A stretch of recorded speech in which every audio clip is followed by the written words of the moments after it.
Hi, everyone. Amy Collins from Bestseller Builders, and I am so excited about this interview. With me today, I have Nicole Evelina.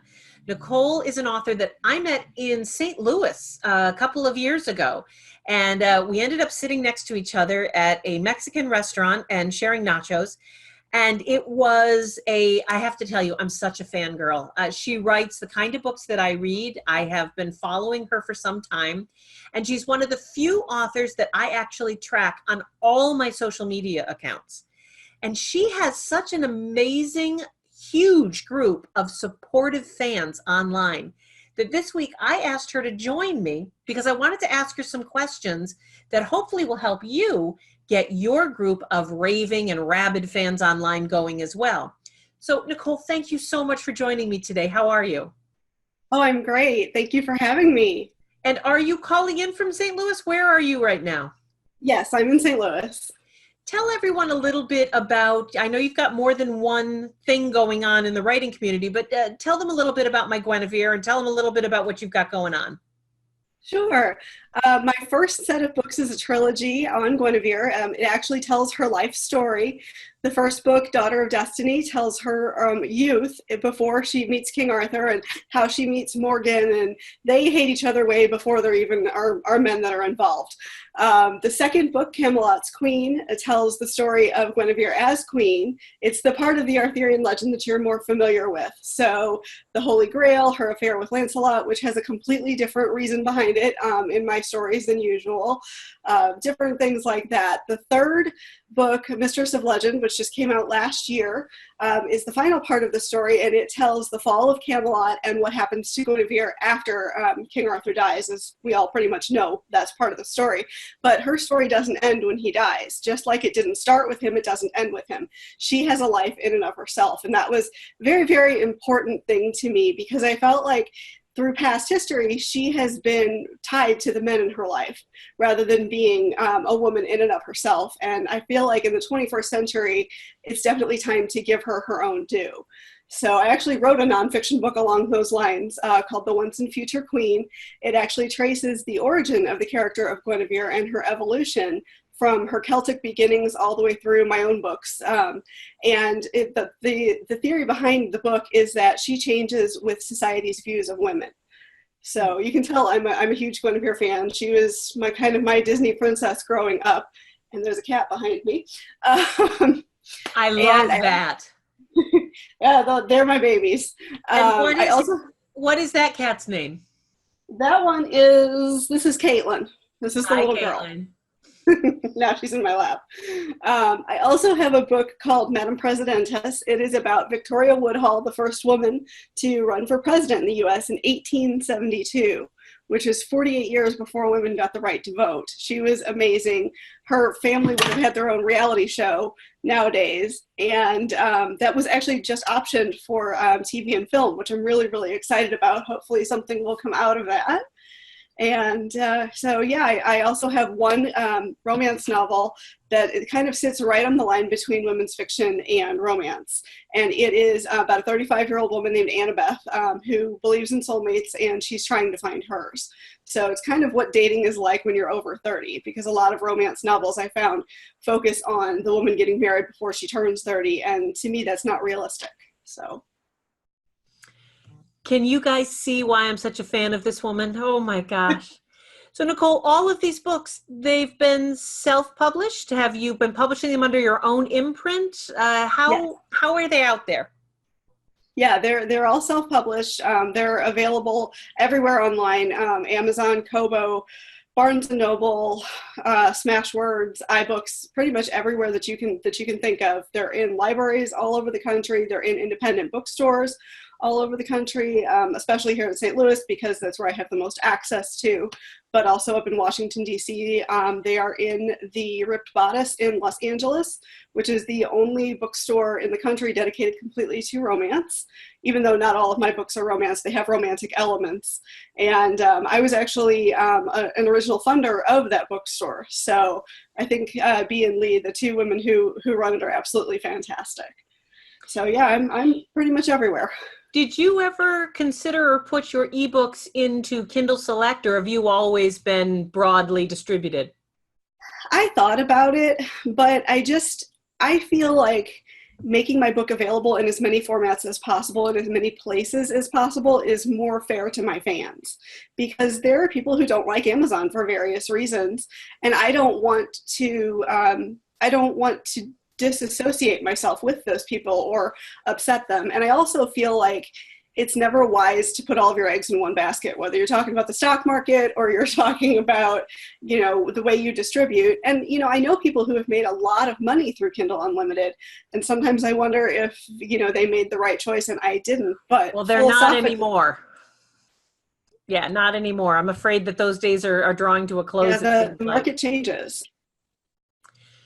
So let's go back in time to when your first book was coming out and you didn't have the enormous fan base you do now. I mean, guys, it's ridiculous. Google this woman. She owns pages and pages of Google.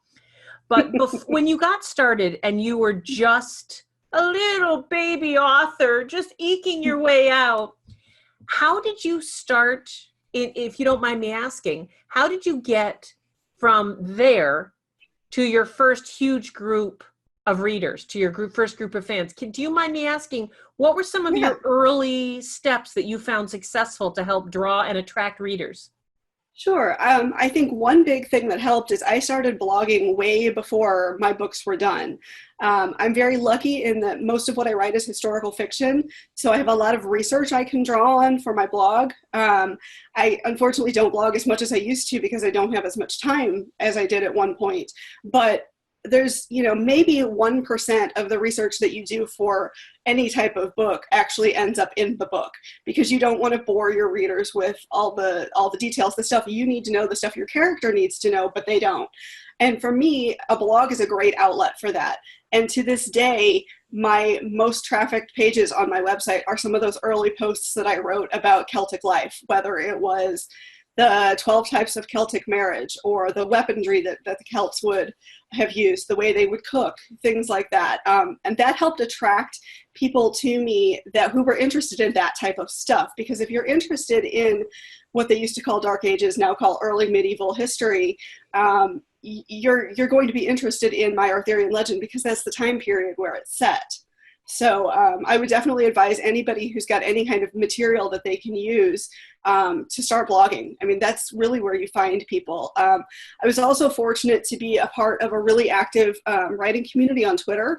I don't use Twitter as much anymore as I used to because it has changed, and I don't feel like for the better. But I had a lot of friends, through there. And, when I moved more to Facebook, they followed me there. And it just, you end up meeting friends of friends of friends, and that's a really good way to start. And one thing that I would say is don't say no to any reasonable opportunity as well. I mean, something little like writing an article for somebody, or, taking the time to read something that they wrote, provided that it's not an unfinished manuscript. You don't want to do that for legal reasons. But anybody asks you to speak anywhere, it doesn't matter. I've spoken to a crowd of one before. And it doesn't bother me in the least, because part of what I like to do is educate. And that's one of the reasons why I write historical fiction as well. Keep your eyes open. There are opportunities out there everywhere. And it's really just a matter of paying attention to the industry, paying attention to your genre, whatever your particular topic is, and seeing what might be available. And there are times that I've asked questions of people, who do funding for different types of things. Is this something that might work for me? This is what I do. And, sometimes they say yes, sometimes they say no, but I figure you can't win if you don't play. So ask the question. The worst people can do is say no. Yeah. You miss 100% of the shots you don't take. Exactly.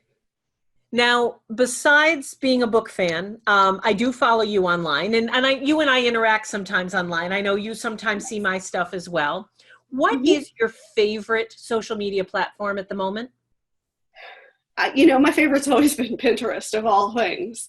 It's not one that you really think of as social media because it doesn't have the direct interaction. But as an author, and honestly as a fan of other authors, you can find out so much about the way an author thinks by the boards that they develop for their characters, their settings, the clothing that their characters would wear, casting people who would be their dream people in a movie version.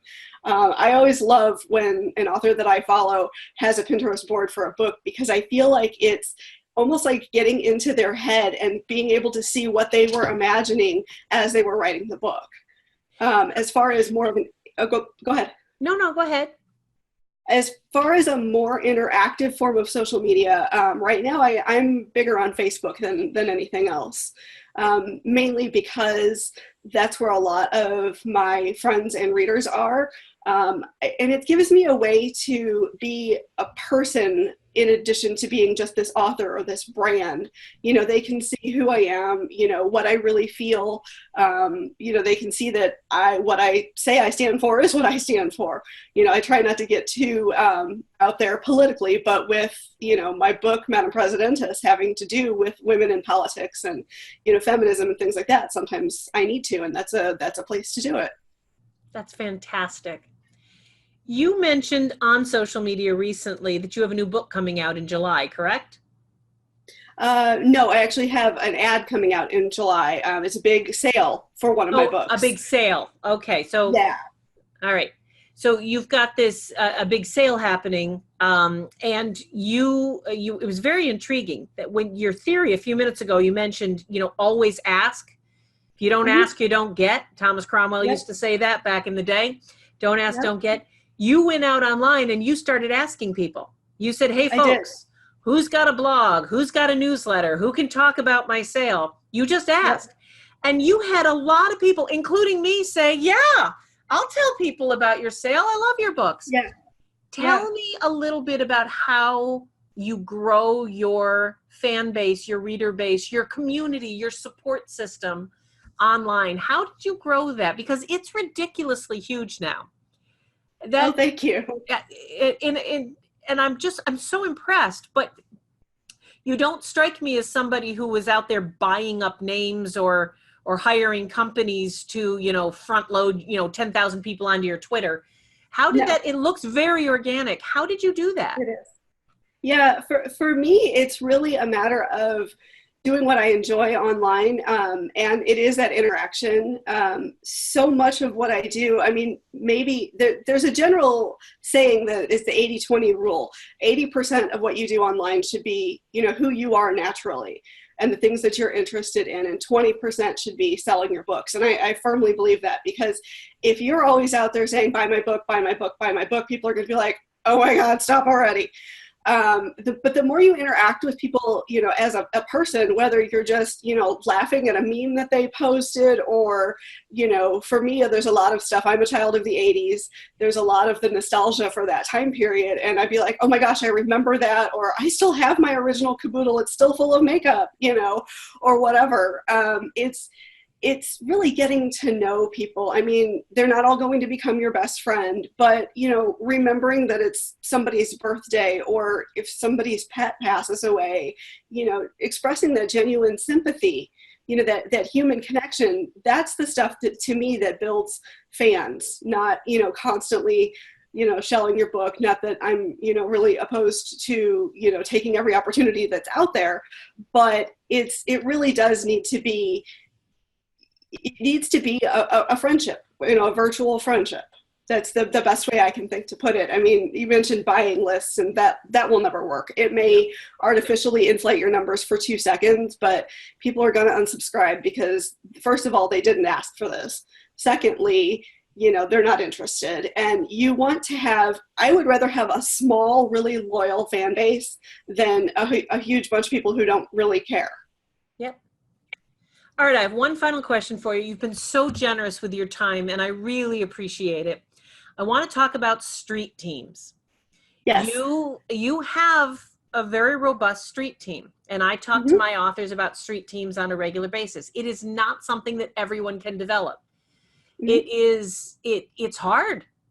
And I'm just curious, how did yours get started? What did you have to do? What's your theory behind street teams? Can you give us kind of a general overview as to kind of the Nicole tips for success to create a street team. Sure. Actually, my experience with street teams goes back to before I even took my writing seriously, when it was just a hobby.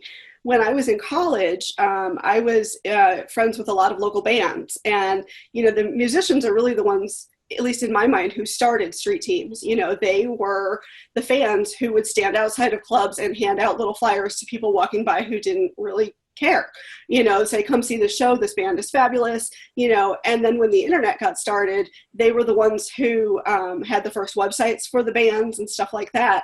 And I really took what I learned. I was actually the head of a local band street team because I was absolutely obsessed with them for a very, very long time. I took what I learned from that and translated it into the author world, thinking if I can get a core group of super fans. Oddly enough, that was my nickname with the band. I was their super fan.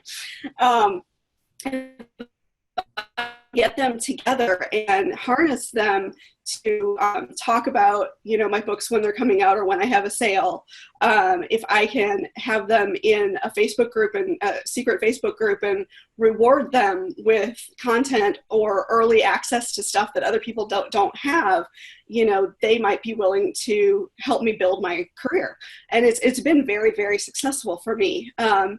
I think the key is, again, not to pound people over the head with, the fact that, oh, you're a newsletter subscriber, you need to join my street team. It needs to be voluntary from those people. They need to care about you and love you enough to want to support you. And I know every author out there has other authors that they feel that way about.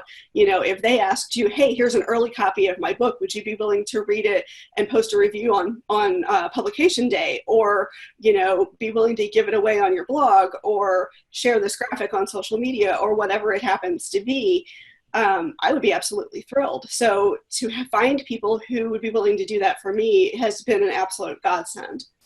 And it's really just been a matter of developing it. And I themed mine, they're called the Guardians of Endangered Stories, because what I do is I tell untold stories. And so I felt like they are there helping me keep those stories alive. I have a friend, a really successful author, who writes beachy women's fiction. So hers is called The Tiki Club. Anything that will tie into what you do and just make it a little bit fun. And the good thing is your street team is there for you. I mean, even if you have a period where you're writing or researching or whatever, and not much is going on, if you just jump into that Facebook group for 5 seconds and say, hey, I'm still here, just wanted to let you know this is progressing really well, or, I'm fighting with this problem. I mean, you can ask them anything. And that's one cool thing about a street team is you can, ask them about cover designs. You can ask them about, ideas of naming characters. I actually posted a picture one time of the character in Mistress of Legend who ended up becoming named Evelina, which actually has nothing to do with my own name. That name just worked. But I said, I love this woman. This is totally who this character is. What would you call her? And we came up with different ideas, and I don't even remember how I ended up finally coming up with her name, but people like to be included. Especially if they are that rabid level of fan. Just to know that you care about them as much as they care about you is incredibly important and incredibly powerful. Guys, you heard it right from the lion's mouth. I mean, wow, this is great advice. It taps right into some of the things that you guys have heard me say a million times over, that other authors are not your competition, they're your community. No. And you need to join in, and that if you do not enjoy social media, you have to figure out a way to build your community. And if you do enjoy social media, you will enjoy a great deal of success, like my guest here today, Nicole Evelina. I'm so happy that you joined me today, and thank you for all of this wonderful wisdom.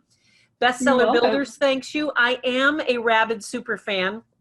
You have to let me join your little secret group. I totally will. And thank you so much for being so generous with your time and your information today. Guys, this is what authors should be. This is what it's all about, not hiding or somehow, just sitting. It's not just about you behind a typewriter or a word processor. It's about getting out there and being part of your community. And Nicole, thank you so much for doing that today. You're welcome. Thank you for having me.